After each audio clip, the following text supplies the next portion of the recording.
बिस्मिल्लाहिर्रहमानिर्रहीम अस्सलाम वालेकुम। हम यहाँ स्टैटिस्टिकल टेबल्स की कुछ टाइप्स हम देखेंगे और देखेंगे कि ये एमएस एक्सेल में किस तरह से कंस्ट्रक्ट हो सकते हैं। जैसा कि ये सेकंड ईयर की बुक में टेबल नंबर 9 है और ये एरिया जेड टेबल कहलाता है। इसकी हेडिंग में वहाँ दिया हुआ है value of the standard normal cumulative distribution. ये basically start to particular point तक का एरिया प्रोवाइड करता है ये टेबल। इस टेबल में z की वैल्यूज सेकेंड डेसिमल प्लेस तक ली गई हैं। z की वैल्यू z एक्सेस पर जो z की वैल्यूज हैं वो सेकेंड डेसिमल प्लेस तक ली गई हैं।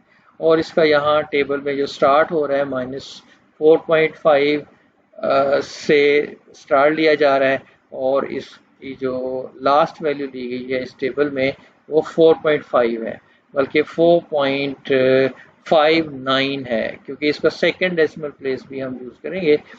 सेकेंड डेसिमल प्लेस का यूज इस तरह से होगा, अगर मुझे -4.5 जेड की वैल्यू लेनी है तो ये सेकेंड डेसिमल प्लेस 0 ले लिया जाएगा, 0.00। और अगर मुझे वैल्यू लेनी है -4.501 तो 01 जो है वो आपको सेकेंड कॉलम है, यहाँ जो कॉलम है सी कॉलम है, यहाँ की जो फर्स्ट हेडिंग है वो आपको सेकेंड डेसिमल प्लेस प्रोवाइड कर देगी। -4.59 है तो इन दोनों का जो इंटरेक्शन है इस पर z की वैल्यू -4.59 कंसिडर की जाएगी। अगर मुझे फर्ज करें 1.96 z की वैल्यू पर जाना है तो 1.9 पर मैं सबसे पहले देखूंगा 1.9 और 6, क्योंकि यहाँ 0 से स्टार्ट हो रहा है। 0 उसका सेकेंड डेसिमल प्लेस 1 2 3 4 5 6 ये वैल्यू बन जाती है और इस पर्टिकुलर वैल्यू पर z की वैल्यू 1.96 है। ओके, अगर मैं ये पूछूं जहां पर ये कर्सर है तो इस कर्सर पर मैं अगर ये पूछूं आपसे कि z की वैल्यू क्या है तो आप बताएंगे, यहाँ से देखेंगे 2.1 और ये इसका सेकेंड डेसिमल प्लेस अगर ये डी कॉलम में अगर हम जाएं तो 2 है ये, तो इसका मतलब 2.12 z की वैल्यू आ रही है। ठीक है, 2.12। इसी तरह से अगर मैं इसको हाईलाइट कर लेता हूँ, F66 जो सेल है इस पर z की वैल्यू क्या है तो आप बताएंगे 1.6 और ये 4 कैसे पता चला, ये ऊपर कॉलम F वाला कॉलम जो है उसका उसके स्टार्ट में लिखा हुआ है 0.04, तो ये 0.04 जो है वो सेकेंड डेसिमल प्लेस है। तो अब हम एक नई शीट बना लेते हैं, इस पे हम एक्सेल की कमांड्स देखेंगे कौन कौन सी अप्लाई होंगी इसकी कंस्ट्रक्शन के अंदर। तो z की वैल्यू लेते हैं। z की वैल्यू आप जैसा कि देखा -4.5 से इसका स्टार्ट था। फर्स्ट डेसिमल प्लेस को अगर देखें तो सेकेंड डेसिमल प्लेस 0 ले लिया, सेकेंड डेसिमल प्लेस 1 ले लिया, और अगर इस दोनों को मैं अगर सिलेक्ट करके मैं आगे इसको कॉपी करता हुआ राइट साइड पर ले जाऊं तो ये अप टू 0.09 तक इसको मैंने कॉपी कर लिया। इससे जो नेक्स्ट बड़ी वैल्यू आएगी वो -4.4 होगी 1 डेसिमल प्लेस की फॉर्म में। अब यहाँ इन दोनों को सिलेक्ट करके एक इसको कॉपी करते जाते हैं नीचे को, और ये 4.5 तक हम इसको ऐसे कॉपी कर लेते हैं। सो ये वैल्यूज हमारे पास z की वैल्यूज आ गई। ओके, तो आगे हमने ये क्या करना है कि ये भी एक मैथमेटिकली आपको पता होना चाहिए। जब मुझे लिखना है -4.55 लिखना है तो जैसा कि ये -4.5 मैं ये वैल्यू ये लूँगा, और इसका अगर सेकेंड डेसिमल प्लेस अगर मुझे साथ ज्वाइन करना है, इसको मिलाना है मुझे, तो यहाँ फिर मुझे माइनस करना होगा -0.05। ठीक है, यानी ये दोनों क्योंकि वैल्यूज माइनस हैं तो अब यहाँ देखें -4.55 बन गया है। क्या समझे, अगर मुझे वैल्यू रिक्वायर्ड है लेट्स से -3.96 तो -3.9 और ये जो सेकेंड डेसिमल प्लेस है जो 99 बनाना चाह रहा हूँ, तो इसको अगर मुझे ज्वाइन करना है, मिलाना है इसको, तो मैं इसके साथ माइनस साइन लगाऊंगा। और जब माइनस साइन लगाऊंगा और इसको मैं जब ऐड करूंगा तो देखें हमारे पास -0.99 बन जाता है। मैं ये कहना चाह रहा हूँ कि जब आप सेकेंड डेसिमल प्लेस को आपने मिलाना है z के फर्स्ट डेसिमल प्लेस वाले नंबर के साथ, तो अगर वो फर्स्ट डेसिमल प्लेस वाला z का नंबर पॉजिटिव हुआ तो आपने इसको प्लस करना है सेकेंड डेसिमल प्लेस को, और अगर ये माइनस में हुआ तो आप माइनस करेंगे तो वो सेकेंड डेसिमल प्लेस आकर जुड़ जाएगा। तो एक ये नुक्ता आपको ज़हन में रखना है। फिर एक और बात है, एक्सेल के अंदर ये चीज़ है कि जब हम कॉपी करते हैं किसी भी नंबर को, फर्ज करें यहाँ से जब मैं ड्रैग करता हुआ नीचे लाता हूँ तो वो सेल ऑटोमेटिकली चेंज करता है। जब नीचे को जब हम कॉलम वाइज डाउन जब हम कॉपी कर रहे होते हैं तो ये बेसिकली नंबर चेंज हो रहा होता है, ठीक है, वो नंबर चेंज हो रहा होता है। जैसे फर्ज करें मैंने लिखा 1 2 और इन यहाँ इसका जो एड्रेस आ रहा है वो ये है I5 और इसका जो एड्रेस है वो I6 है। लेकिन जब मैं कॉपी करूँगा तो ये ऑटोमेटिकली ये चेंज होता जाएगा, ये यानी I7 I8 वो रिस्पेक्टिव वैल्यू जो है वो इस तरह से कॉपी हो जाती है। तो अब मुझे यहाँ मैं आपको बताऊं कि एक फंक्शन हम अप्लाई करेंगे NO आर्म नॉर्मल से मुराद है NO arm normal distribution dot distribution DIST, ये फंक्शन अप्लाई होगा norm dot DIST normal distribution. अब x की वैल्यू आपसे डिमांड कर रहा है कि किस वैल्यू पर हमने नॉर्मल डिस्ट्रीब्यूशन की वैल्यू फाइंड करनी है, तो हम चाह रहे हैं कि इस वैल्यू पर, लेकिन ये इसका सेकेंड डेसिमल प्लेस भी हमें ज्वाइन करवाना है। तो क्योंकि ये माइनस में है, नेगेटिव है, इसलिए माइनस दिस नंबर। अब क्योंकि मुझे ये एक सेल में जब मैं एक फॉर्मूला यहाँ लिख लूँगा, इस फॉर्मूला लिखने के बाद मुझे कॉपी करना होता है, मुझे राइट वर्ड कॉपी करना है, मुझे डाउनवर्ड कॉपी करना है। तो इसलिए मैं अब ये चाह रहा हूँ कि जब मैं कॉपी करूँ तो ये जो -4.5 है, जब मैं राइट वर्ड जाऊँ तो ये यहीं रहे, ये इससे नेक्स्ट ना आए। तो जब मुझे यानी -4.5 में मुझे क्या करना होगा, मुझे फिक्स करना होगा -4.5 जब कॉपी करूँ अगले सेल के लिए, तो इसमें मुझे लेटर को फिक्स करना होगा। और एक्सेल के अंदर जब आप किसी भी जब फिक्सेशन करनी होती है तो डॉलर साइन अप्लाई कर देते हैं। सो ये ब्लू शेड में दे रहा है -4.5 को हमने B के साथ डॉलर साइन अप्लाई कर दिया, इसलिए कि जब मैं राइट वर्ड इसको कॉपी करूंगा तो ये B ही रहेगा, C नहीं बनेगा। ओके, क्योंकि मैंने इसके लेटर के साथ डॉलर साइन अप्लाई कर दिया है। जी, जो रेड कलर में जो सेकेंड डेसिमल प्लेस आपको नजर आ रहा है, क्योंकि जब हमने इसको डाउनवर्ड कॉपी करना है तो हम चाह रहे हैं कि ये डाउनवर्ड नीचे ना आए बल्कि ये 2 ही रो रहे इसकी, तो लिहाजा इसमें इसका जो नंबर है इसको मुझे फिक्स करना है, इसको मुझे कांस्टेंट करना है या फिक्स करना है। तो कांस्टेंट जो नंबर है 2 यहाँ जो आ रहा है उसके साथ मुझे डॉलर साइन अप्लाई करना होगा। तो ये एक्सेल का रूल है कि जब हमने उसके कॉलम को कभी फिक्स करना होता है, कभी रो को फिक्स करना होता है। सेकंड आपसे पूछ रहा है कि मीन की वैल्यू डिमांड कर रहा है। मीन अब जो स्टैंडर्ड नॉर्मल, क्योंकि हम टेबल बना रहे हैं, स्टैंडर्ड नॉर्मल में मीन 0 लिया जाता है, तो मैंने 0 टाइप कर दिया। नेक्स्ट पैरामीटर है स्टैंडर्ड डेविएशन, और standard deviation standard normal distribution के अंदर जो स्टैंडर्ड डेविएशन है वो 1 के इक्वल होता है।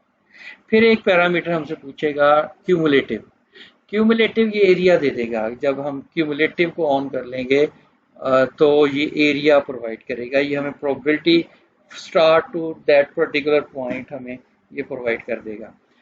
अच्छा, जब हम इसको ऑन करना चाह रहे हैं या तो इसको टाइप करवाएं हम ट्रू, पूरे स्पेलिंग के साथ इसको ट्रू कर दें, या ट्रू नहीं लिखना चाह रहे हैं आप 1 टाइप कर सकते हैं।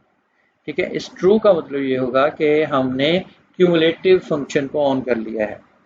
सो इस तरह से हमारे पास एक वैल्यू मिली है इस -4.50 पर एरिया हमें ये वैल्यू से मिल रहा है।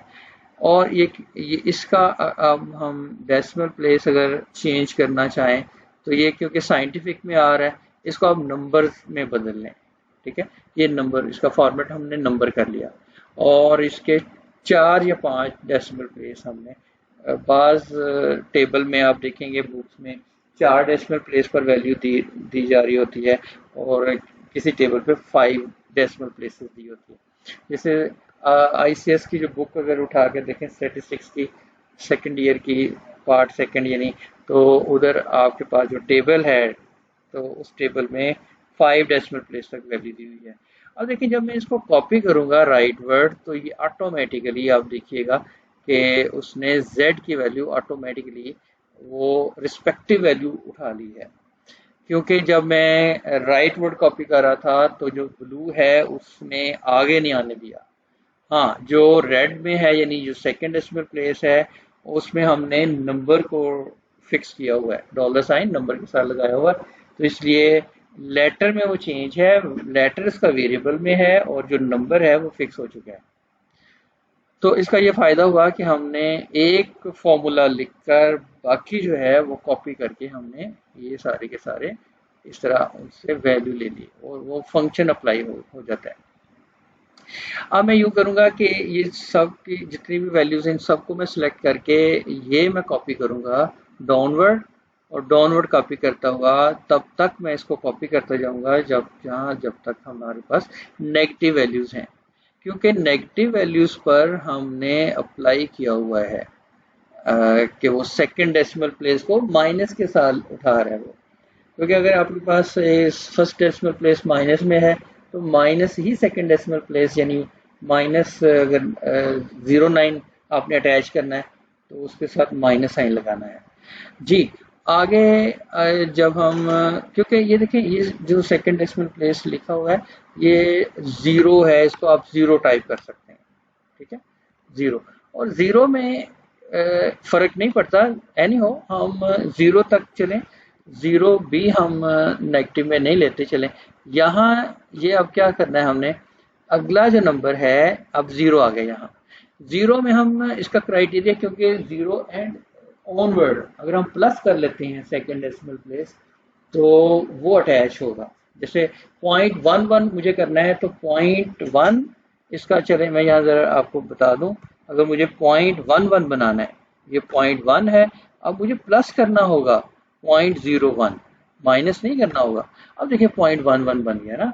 अगर मुझे 0.59 करना है तो 0.5 में मुझे ऐड करना पड़ेगा 0.09 यानी प्लस नंबर में जो सेकंड डेसिमल प्लेस है आपको प्लस करना होगा। तो लिहाजा यहाँ हम फार्मूला में जहाँ माइनस लिखा हुआ था for the second decimal place उसको हमने प्लस कर लिया है ताकि ऑनवर्ड जब प्लस के नंबर्स पर हम फार्मूला अप्लाई करें तो ऑटोमेटिकली सेकंड डेसिमल प्लेस उसको ज्वाइन कर दे।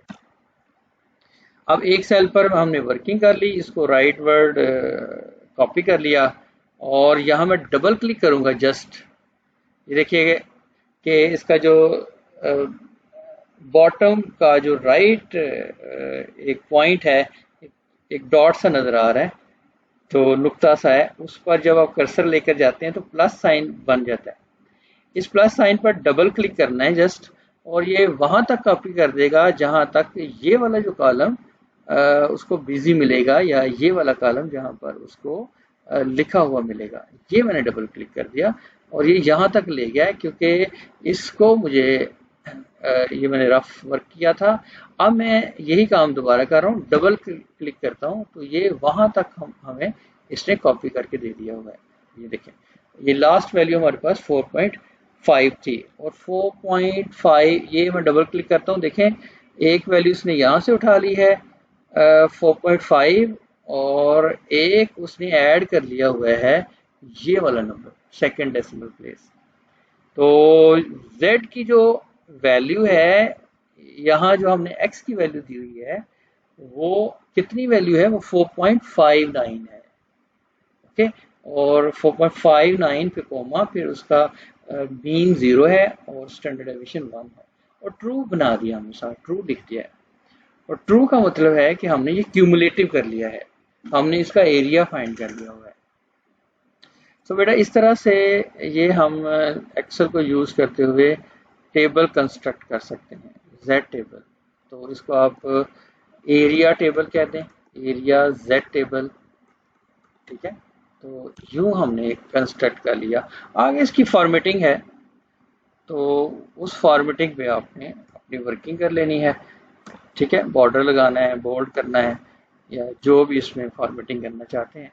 अब यहाँ देखें, ये हमारे कंट्रोल में है कि इसके डेसिमल प्लेस हमें 4 करने हैं, 4 डेसिमल प्लेस तक ले लें वैल्यूज़ जो हैं। अगर मुझे 3 डेसिमल प्लेस करने हैं तो मैं 3 डेसिमल प्लेस तक, 5, 4, 3, 2, जितने भी मुझे डेसिमल प्लेसेस पर वैल्यू रिक्वायर्ड है, तो वो मैं इस तरह से सेटिंग चेंज करके इसकी वो मैं कर सकूँगा। तो इस तरह से हमारे पास एरिया जेड टेबल बन जाता है, कंस्ट्रक्ट हो जाता है एक्सेल को यूज करते हुए। तो एक्सेल देख लें कितना पावरफुल टूल है। तो यूं ये हमारे पास टेबल था, ओके। हमने यहाँ इस शीट पर, शीट नंबर 3 जो आपको नजर आ रही है, उस पर हमने ये वर्किंग की। फर्स्ट करें, मैं एक वैल्यू दिखाना चाहता हूँ आपको। फर्स्ट करें 1.6, चलें 1.5 है, 1.50, तो ये और कर लीजिएगा, 0.93319 है। तो इसी तरह जो टेबल है हमारे पास वो वहाँ चले जाते हैं 1.5 पर। तो 1.5 पर ये देखें वही वैल्यू आ रही है, ठीक है, 0.93319। तो 0.93319, 1 पर चेक कर लें, 0.84134 है, और उसमें टेबल जो ऑलरेडी हमारे पास था उसमें भी देखें वही सेम वैल्यू आ रही है। सो इस तरह से हमने कंस्ट्रक्ट कर लिया जेड टेबल, इसको जेड एरिया टेबल भी कहते हैं। अब हम यही सारा टेबल जो है सिर्फ एक थोड़ी सी चेंज करने से, एक छोटी सी चेंज करने से हमने ये बना लेना है जेड ऑर्डिनेट टेबल। अब जेड ऑर्डिनेट टेबल देखें सेम वैल्यूज हैं, वही जो सेकंड डेसिमल प्लेस 0.00, 0.01, देखें बिल्कुल वही वैल्यू जो हमने एरिया टेबल में ली है। जेड एरिया टेबल में सेकंड डेसिमल प्लेस यही लिया ना हमने, 0.00.01, और ये वैल्यू हमने ली है -4.5 से +4.5 तक। अब जो आपका जेड ऑर्डिनेट टेबल है, बिल्कुल सेम वैल्यूज हमने उठा ली, और सेम वैल्यूज को ही यूज करते हुए हमने अब ऑर्डिनेट टेबल बनाना है। ऑर्डिनेट टेबल क्या बताएगा? ये हाइट बताएगा, 0 पर ये हाईएस्ट पीक कितनी है, ठीक है। तो ये ऑर्डिनेट होता है, ये यूं कह लें एक फंक्शन वैल्यू होती है। दूसरे लफ्जों में यूं भी कह सकते हैं कि y की वैल्यू है, ठीक है, y एक्सिस की वैल्यू होती है ये ऑर्डिनेट। इसमें बेटा थोड़ी सी चेंज है, मतलब ये सारी की सारी शीट अगर मैं ये कॉपी करके एक नई शीट में ले जाता हूँ, फर्ज करें यहाँ ले आता हूँ, इसका मैं नाम देता हूँ inverse Z table, inverse Z table, ठीक है। तो चलें, ये मैं यहाँ एक सेल है, फर्ज करें एक सेल को मैंने, चल इसमें मैं चेंज बताता हूँ आपको। ये सारा वही काम कर लिया, नॉर्म डॉट डिस्ट्रीब्यूशन। तो इसमें जो एक चेंज करनी है, जहां हमने ट्रू किया हुआ था ना, उसको फॉल्स कर देंगे, फॉल्स कर लेंगे। फॉल्स का मतलब कि ये क्यूमुलेटिव नहीं है, और इसको हमने क्यूमुलेटिव नहीं रहने देना। तो फिर जब हमने ये हाइट दे दी, उसने ये ऑर्डिनेट दे दिया, और बाकी कोई चेंज नहीं की, बाकी हमने सारी की सारी वही कमांड लगाई हैं, नॉर्म डॉट डिस्ट्रीब्यूशन और एक्स। चलें मैं आपको यूं करता हूँ, दोबारा बना देता हूँ। ये समझ लें एक्स की वैल्यूज आ गई, सेकंड जेड की वैल्यूज आ गई, ये फर्स्ट डेसिमल प्लेस और ये सेकंड डेसिमल प्लेस। तो मैंने लिखा NORM norm dot distribution DIST, ठीक है। एक्स की वैल्यू मैंने कहा था कि क्योंकि माइनस में है इसलिए मुझे सेकेंड डेसिमल प्लेस ज्वाइन कराने के लिए मुझे माइनस लिखना होगा।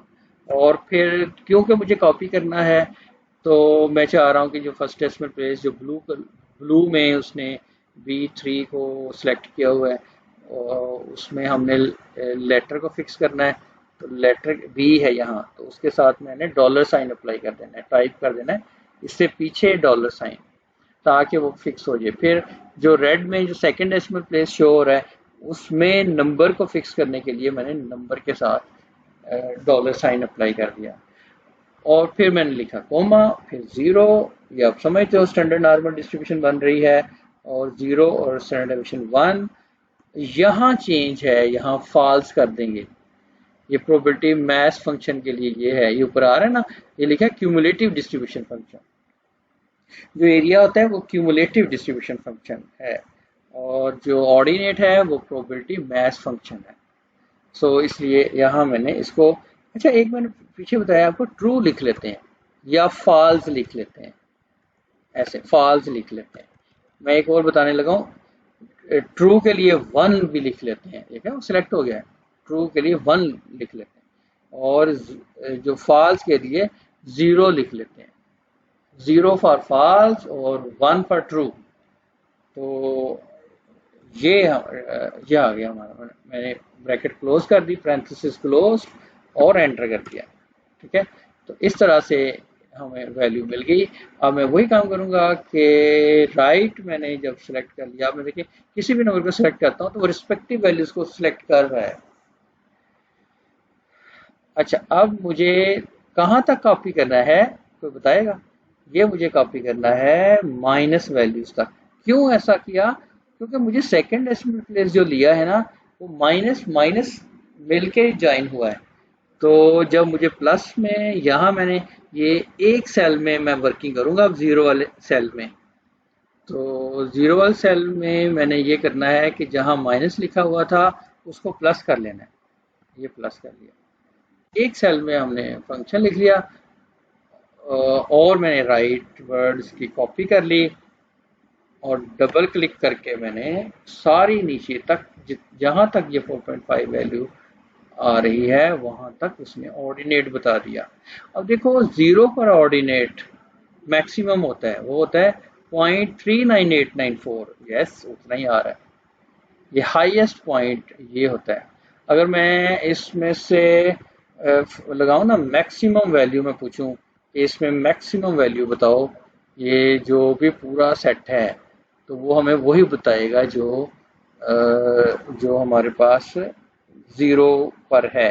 ये देखें मैंने सारी सिलेक्शन ले ली और मैंने पूछा कि हाईएस्ट सबसे बड़ी वैल्यू कौन सी है, उसने कहा 0.39894 है और वो कहाँ है, यहाँ है। इसका मतलब Z0 पर ऑर्डिनेट मैक्सिमम होता है, ठीक है ना, और एंड्स के ऊपर वो मिनिमम होता है। लास्ट वैल्यू पे ये देखें -4.5 सिमेट्रिकल की वजह से 4.5 और -4.5 पर सेम वैल्यू मिलेगी आपको। ये देखें सेम वैल्यू आ रही है। तो यूं अगर हम राइट साइड से जीरो की तरफ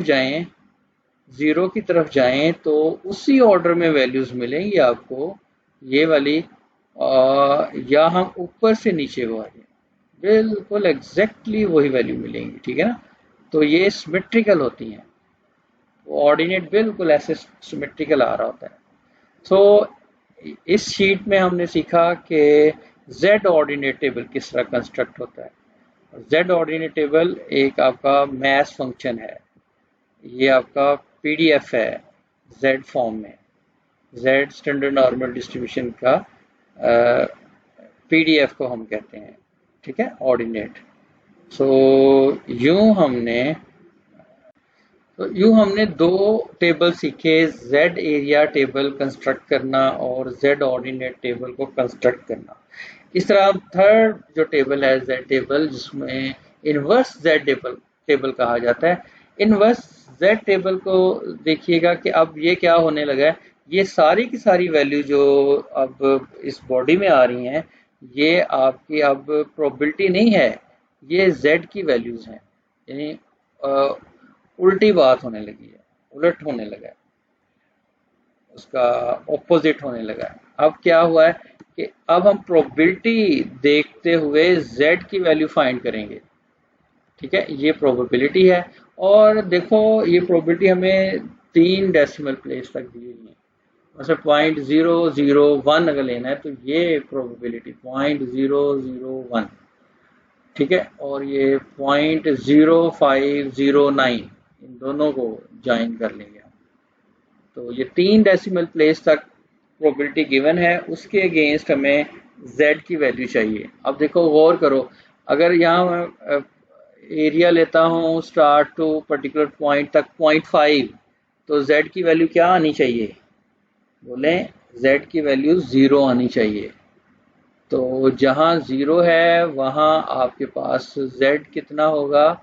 अच्छा, z होगा 0 और 0.5 होगा। ये देखो प्रोबेबिलिटी, ये देखें 0.500, पहला कॉलम क्या होता है?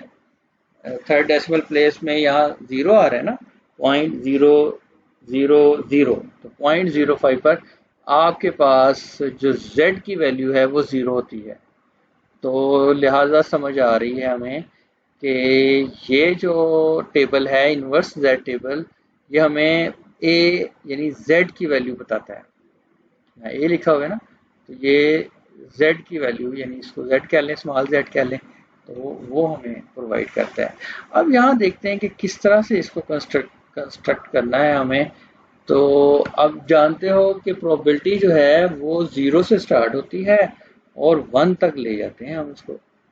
ठीक है, तो 0 से 1 तक हमने सेकेंड डेसिमल प्लेस 0.01 की चेंज के साथ हम इसको लिख लें, यानी ये सेकेंड डेसिमल प्लेस 0.01 की चेंज के साथ। और जो थर्ड डेसिमल प्लेस है तीसरे दर्जे पर आपने 0.000, 0.001, 0.002, 0.003 इस तरह से लिख लेंगे और 0.009। सो अब मैं एक नई शीट पर इसको ले जा रहा हूँ। तो ये अब देखें P की वैल्यू, या देखें P की वैल्यू हमने क्या कहा था कि 0 से स्टार्ट करना है और 0.01 के फ़र्क के साथ इसको आगे बढ़ा लेना है। और कहाँ कब तक बढ़ाना है? जब तक 1 नहीं आ जाता। 1 से एक्सीड नहीं करना आपको, क्योंकि प्रोबेबिलिटी 1 से बड़ी नहीं होती। अब हम यहाँ लेंगे ना 1 तक, तो ये सेकेंड डेसिमल प्लेस तक की वैल्यूज़ को हमने ऐसे, ये सेकेंड डेसिमल प्लेस, इससे मैंने एडजस्ट कर लिया। फिर मुझे चाहिए थर्ड डेसिमल प्लेस। तो थर्ड डेसिमल प्लेस तीसरे दर्जे पर उसका मैंने नंबर शो कर रहा हूँ और वो ये नंबर आ गया 0.009 तक, और इनको भी मैंने बोल्ड कर लिया। यहाँ पर एक फंक्शन अप्लाई किया जाएगा इनवर्स, ये नॉर्म लिखें NORM, क्योंकि नॉर्मल डिस्ट्रीब्यूशन है, और डॉट इनवर्स, ये सेकंड इस लिस्ट में ना सेकंड आ रहा है function, norm NORM, norm INV, norm inverse, यानी नॉर्मल इनवर्स डिस्ट्रीब्यूशन। और प्रोबेबिलिटी उसी तरीके से इन दोनों को ज्वाइन करने के लिए क्या करना होता है? आपको प्लस करना होता है। और क्योंकि कॉपी करना है तो जो इधर ब्लू वाला है उसका लेटर फिक्स करने के लिए $साइन अप्लाई कर दिया, और ये जो थर्ड डेसिमल प्लेस है उसका नंबर फिक्स करने के लिए नंबर के साथ हमने $साइन अप्लाई कर दिया। फिर हम लिखेंगे कोमा, और बताना है ये स्टैंडर्ड नॉर्मल है या कि नहीं है। हमने कहा ये स्टैंडर्ड नॉर्मल, उसके लिए पैरामीटर पास करना होगा, मीन के लिए 0 और स्टैंडर्ड डेविएशन के लिए 1। बस इतने ही हमने पैरामीटर पास करने हैं। तो ये जैसे मैं यहाँ एंटर करूँगा तो आपको याद है कि एग्जैक्ट प्रोबेबिलिटी 0 नहीं होती। एग्जैक्ट 0 कब आती है? जब इन माइनस इन्फिनिटी होता है। इसका मतलब माइनस इन्फिनिटी तो वैल्यू एग्जिस्ट नहीं करती, इसलिए यहाँ ये हमें इस तरह का नंबर देता है कि यहाँ एरर है। ठीक है, तो हमने नहीं परेशान होना, हमने जस्ट इसको इस फॉर्मूला को कॉपी कर लिया। ठीक है, ये इसलिए वहां दे रहा है क्योंकि वो माइनस इन्फिनिटी वो शो नहीं कर सकता, तो माइनस इन्फिनिटी एग्जिस्ट नहीं करती। लिहाजा इसको मैंने सारे को कॉपी करके डबल क्लिक किया है, तो देखो ये वो बन गया आपका टेबल। अब यहाँ तो माइनस प्लस का भी चक्कर नहीं है, प्रोबेबिलिटी होती पॉजिटिव है। तो इसको वेरीफाई करने के लिए देखें 0.05 पर ये 0 आ रहा है। अब मुझे 5 डेसिमल प्लेस लेना है, बल्कि z जो लेते हैं आमतौर पर दो या 3 डेसिमल प्लेस तक वैल्यू ले रहे होते हैं, बल्कि 2 डेसिमल प्लेस तक ले रहे होते हैं वैल्यूज z की।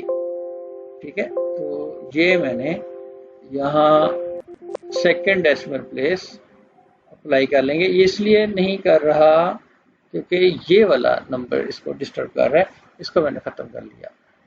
लिहाजा ये मैंने सारा सिलेक्ट कर लिया, और एंड पर भी वही है कि 1 नहीं आ सकती ना, 1 का मतलब होता है प्लस इन्फिनिटी आना है, तो उसको आप डिलीट कर दें। ठीक है, सिलेक्ट करके डिलीट कर दें। ये अंडरस्टूड होगा कि ये एग्जिस्ट नहीं करती वैल्यूज। तो थ्योरेटिकल भी आपका ज़ाहिर है बैकग्राउंड होना चाहिए अगर आपका ये टेबल समझ रहे हैं। तो अब मैंने इसके डेसिमल प्लेस चेंज कर लेने हैं। ये जनरल में दे रहा है, आप इसको नंबर्स में ले जाएं सबसे पहले, ये नंबर में, और अब वो देखो चेंज कर रहा है। ये 3 डेसिमल प्लेस तक वैल्यू चाहिए वो दे देगा, और बेसिकली वो राउंड ऑफ कर देता है। सो इस तरह से ये Z टेबल आ गया। अगर आप जो बुक वाला इनवर्स Z टेबल है उसने 4 डेसिमल प्लेस लिए हुए हैं, तो नो प्रॉब्लम, आप 4 डेसिमल प्लेस तक ले जाएं। ओके, सो यूं हमारे पास वैल्यू मिल गई। जैसे वेरी फर्स्ट वैल्यू क्या आ रही है, -3.0902, तो -3 उतनी ही देखें, उतनी आ रही है, -3.0902, 0902 बिल्कुल वही बन रहा है। लिहाजा हमने ये सीखा कि स्टैंडर्ड नॉर्मल डिस्ट्रीब्यूशन में 3 टेबल हमने यूजिंग MS एक्सेल कंस्ट्रक्ट करना सीखा। how we can construct the Z tables, area Z table, one of the table Z table, area Z table, Z ordinate table and inverse Z table।